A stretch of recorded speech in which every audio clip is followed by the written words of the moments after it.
Railway zone ఇచ్చింది మేమే, అయిపోయానా? ఆంధ్రప్రదేశ్ అభివృద్ధి చేసేది మేమే. భారత్ మాతాకి అయిపోయిందా?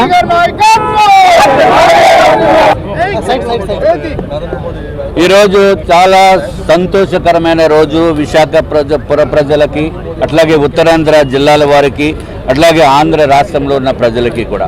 దానికి కారణం ఏంటంటే ఎంతో కాలం నుంచి, అంటే సుమారు 20 సంవత్సరాల కాలం నుంచి విశాఖపట్నం హెడ్ క్వార్టర్స్గా రైల్వే జోన్ రావాలి కావాలి అని చాలామంది పుర ప్రజలు కోరిక ఉంది. ఆ కోరికను తీరుతుందేమో అని అనుకున్నప్పటికీ కూడా కొంత సమయం పట్టింది. దానికి కారణం ఏంటంటే విభజన చట్టంలో కేవలము సాధ్యాసాధ్యాలు పరిశీలించమని ఉంది. అయినప్పటికీ పరిశీలన చేసినప్పటికీ కూడా అది ఎక్కడా కూడా సానుకూలంగా లేదు ఆ వచ్చిన రిపోర్టు. అందుకు రాజకీయపరమైన నిర్ణయం తీసుకోవాల్సిన అవసరం ఏర్పడింది. తప్పనిసరిగా భారతీయ జనతా పార్టీ ఇస్తుంది అని చెప్పడం జరిగింది. అయినప్పటికీ లేట్ అవుతుంది. మేము వాగ్దానం చేశాము ఇక్కడ విశాఖపట్నంలో ఈ ఎలక్షన్స్లో మేము మా టెన్యూర్లోనే మేము తీసుకొస్తామని చెప్పి మా హరిబాబు గారు చెప్పారు, మేము చెప్పాము, బీజేపీ ఎలక్షన్ మేనిఫెస్టోలో కూడా చెప్పాము. అందుకు మళ్ళీ మేము ఢిల్లీ వెళ్ళి తప్పనిసరిగా మా పుర ప్రజలకు ఇచ్చింది మేము మా హామీని అమర్చుకోవాల్సిన అవసరం ఉంది. తప్పనిసరిగా మీరు హామీని మేము ఇచ్చాము కాబట్టి మీరు ఇవ్వాలి అని చెప్పి మేము కొంత ఒత్తిడి కూడా తీసుకురావడం జరిగింది. దాని మూలాన్నే ఈరోజు జోన్ అనౌన్స్మెంట్ చేయడం జరిగింది. మొన్నే జోన్ అనౌన్స్ చేద్దామనుకున్నప్పటికీ కొన్ని సాంకేతికపరమైన టెక్నికల్ ఇబ్బందులు ఉన్నాయి. సో తప్పనిసరిగా ఇమీడియట్గా చేస్తాము 3-4 రోజుల్లో అని చెప్పి చెప్పడం జరిగింది. ఈ జోన్ ఈరోజు అనౌన్స్మెంట్ మాకు చాలా సంతోషము. తప్పనిసరిగా భారతీయ జనతా పార్టీ నాయకులకి, నరేంద్ర మోడీ గారికి మేమందరూ కూడా కృతజ్ఞతలు తెలియజేసుకుంటున్నాము. ఈ విశాఖ పుర ప్రజల తరఫున కూడా మేము కృతజ్ఞతలు తెలియజేసుకుంటున్నాము. ఇది పార్టీలకు అతీతంగా కూడా ప్రజలు చాలా ఆనందించవలసిన అవసరం ఉంది. We are very very happy for this. మాలాంటి వాళ్ళు ప్రకటన రిలీజ్ చేస్తే అది ప్రకటన అంటారు. కేంద్ర మంత్రి చెప్పినప్పటికీ, రైల్వే మంత్రి చెప్పినప్పటికీ కూడా ఇది ప్రకటనైనా? ఇంకా మీకు ఇటువంటి డౌట్లు ఎందుకు వస్తాయి? అది తప్పు, అది కరెక్ట్ కాదు, అది కరెక్ట్ కాదు. This is the zone has already been declared. Visakhapatnam headquarters గా రైల్వే జోన్ వచ్చింది. సో దీనికి పెడదారు తీయవలసిన అవసరం లేదు. అరే కార్యకలాపాలకి అధికారిని కూడా డిసైడ్ చేశారు. మొన్నే అధికారిని కూడా డిసైడ్ చేశారు ఎవరైతే ఇక్కడ వచ్చి కార్యకలాపాలు చేయడానికి. మొన్న మేము వెళ్ళినప్పుడే డిసైడ్ చేశారు.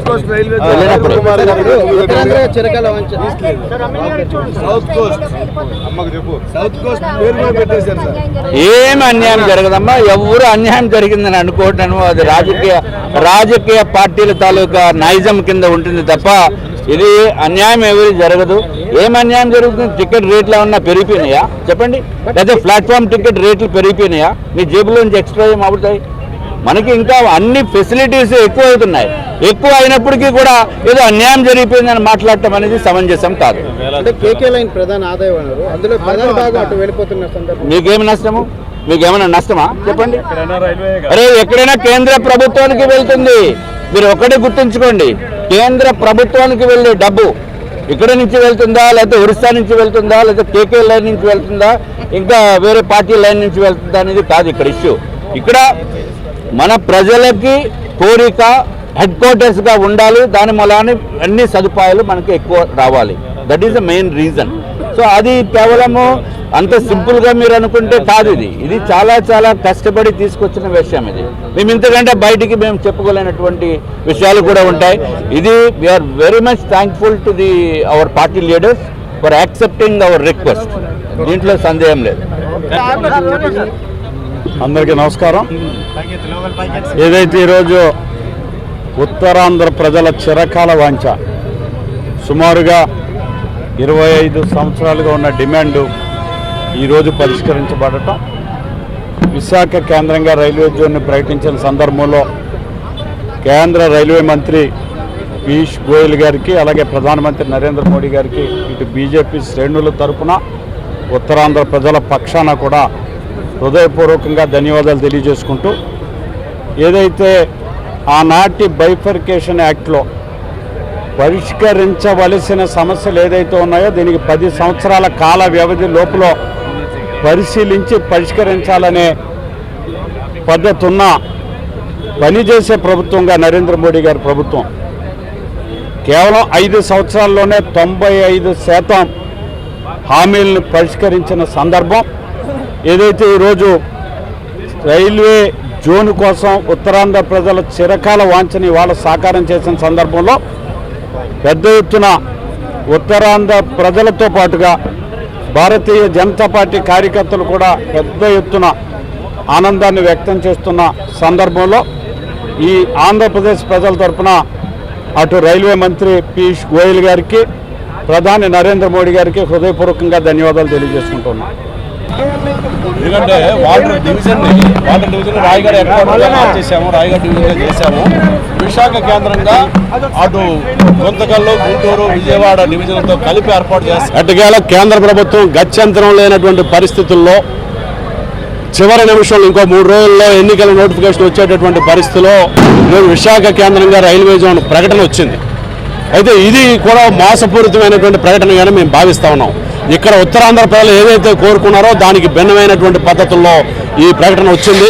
ఉత్తరాంధ్ర ప్రజలు కోరుకునేది ఏంటంటే వాటర్ డివిజన్ ఏదైతే ఉందో వాటర్ డివిజన్లో ఉన్నటువంటి భాగాన్ని ఆ ఆంధ్రప్రదేశ్ ప్రాంత భాగాన్ని ఉత్తరాంధ్ర భాగాన్ని వేరు చేసి మీరు రాయగఢగా కొత్త డివిజన్ ఏర్పాటు చేసుకోండి, దీంతో కలిపినటువంటి కొత్త జోన్ కావాలన్నావు. దాన్ని కాకుండా వాళ్ళు ఎంతసేపు అటు గుంతకల్లు, గుంటూరు, విజయవాడ కలిపి విశాఖ కేంద్రంగా రైల్వే జోన్ అని ప్రకటన చేయడం అంటే ఇది ఒక విధంగా ఆదాయం వచ్చేటటువంటి భాగాన్ని అంతటినీ తీసుకెళ్లి దక్షిణ కోస్తా వాళ్ళకి దక్షిణ కోస్తా కాకుండా తూర్పు కోస్తా రైల్వేకి అప్పచెప్పి, ఈస్ట్ కోస్ట్ రైల్వేకి అప్పచెప్పి కొత్తగా ఏర్పాటు చేసే దక్షిణ కోస్తా రైల్వేకి రైల్వే జోన్లోని ఒక్క విశాఖపట్నంనే కలపడం అన్నది ఉత్తరాంధ్ర వాసులను మోసం చేయడం తప్ప మరొకటి కాదు.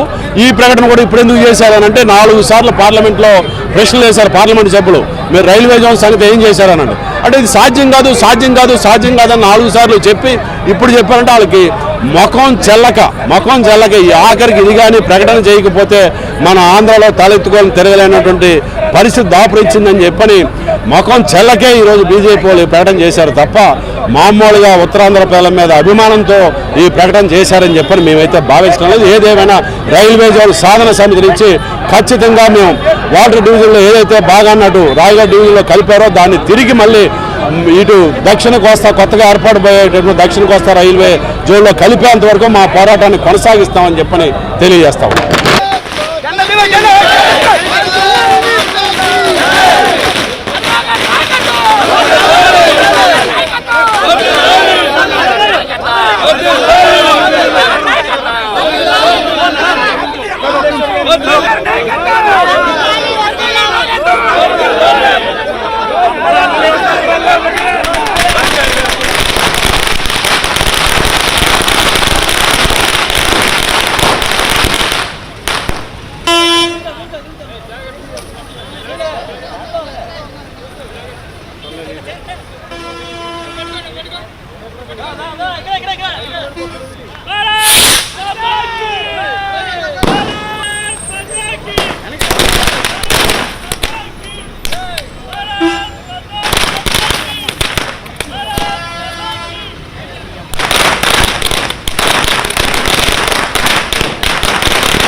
చిరకాల ఆకాంక్ష వాంఛ ఇవాళ నెరవేరింది.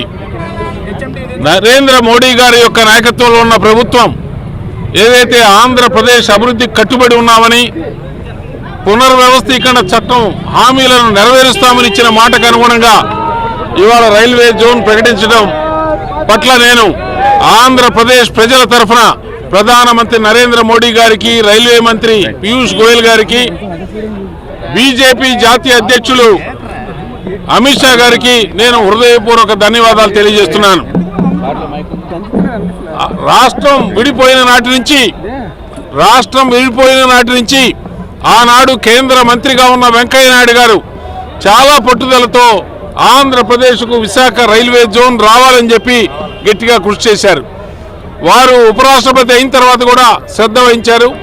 ఈరోజు విభజన హామీలకు అనుగుణంగా హామీ ఇచ్చిన దాంట్లో కాంగ్రెస్ వాళ్ళు చట్టంలో రాసింది ఒకటే, రైల్వే జోను ఏర్పాటు సాధ్యాసాధ్యాలను పరిశీలించండి అని ఇచ్చారు. విశాఖపట్నం అనే మాట కూడా చట్టంలో లేదు.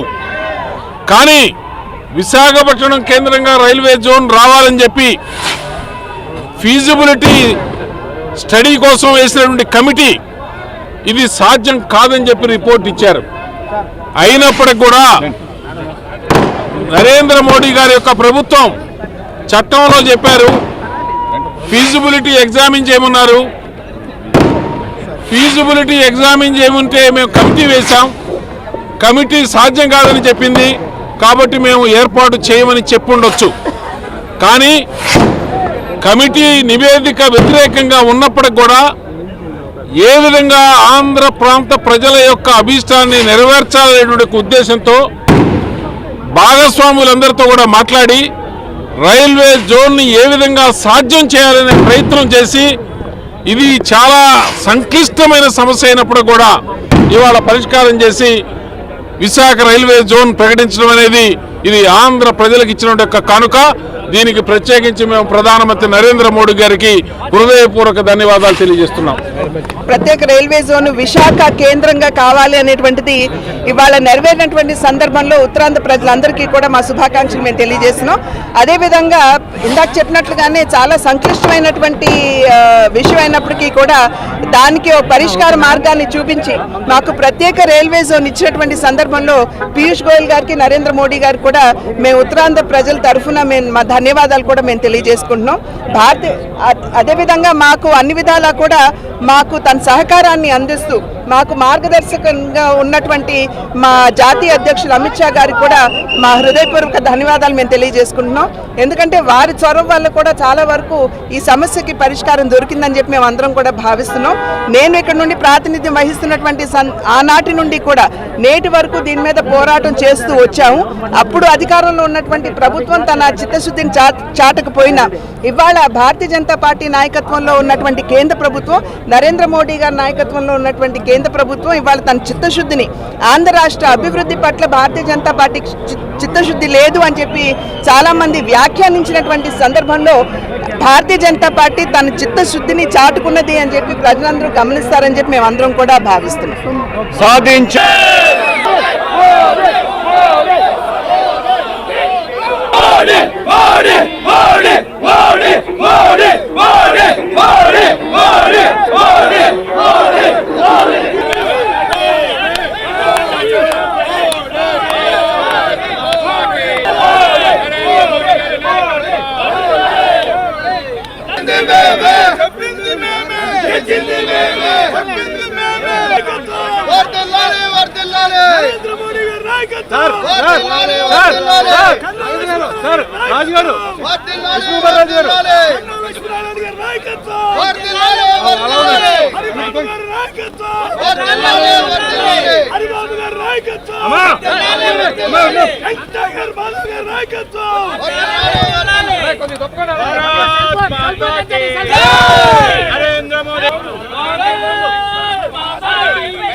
ఆంధ్ర రాష్ట్ర ప్రజలకు ఉన్నటువంటి కళ విశాఖపట్నం రైల్వే జోన్. అటువంటిది దశాబ్దాల కాలంగా ఆంధ్ర రాష్ట్ర ప్రజల కళ అయినప్పటికీ కూడా 2014లో యూపీఏ ప్రభుత్వం చట్టంలో పెట్టేటప్పుడు పెట్టడానికి కావాల్సినటువంటి అవకాశాలు పరిశీలించమని చెప్పేసి చట్టంలో పెట్టినప్పటికీ కూడా అవకాశాలు పరిశీలించి ఫీజిబిలిటీ కాదని చెప్పేసి టెక్నికల్ కమిటీ రిపోర్ట్ ఇచ్చినప్పటికీ కూడా మరి ఈ రోజున మన దేశ ప్రధాని ఆంధ్ర రాష్ట్ర ప్రజలకి రైల్వే జోన్ ప్రసాదించడం అనేటువంటిది నిజంగా నరేంద్ర మోడీ గారికి ఆంధ్ర రాష్ట్ర ప్రజల పట్ల ఉన్నటువంటి అభిమానం మరొక్కసారి రుజువు చేసుకున్నారు. ఎందుకంటే ఇంతకుముందు పోలవరం విషయంలో కూడా మరి పోలవరం ముంపు ప్రాంతాలు కలిపే విషయంలో కానీ 100% నిధులు ఇచ్చే విషయంలో కూడా నరేంద్ర మోడీ గారు ఆంధ్ర రాష్ట్ర ప్రజల పట్ల ఉన్నటువంటి అభిమానాన్ని ఆ రోజున చాటుకున్నారు. మళ్ళీ ఈ రోజున విశాఖ రైల్వే జోన్ ఇచ్చి మరొకసారి చాటుకున్నారు. ఆంధ్ర రాష్ట్ర ప్రజల తరపున వారికి ధన్యవాదాలు తెలియజేస్తారు.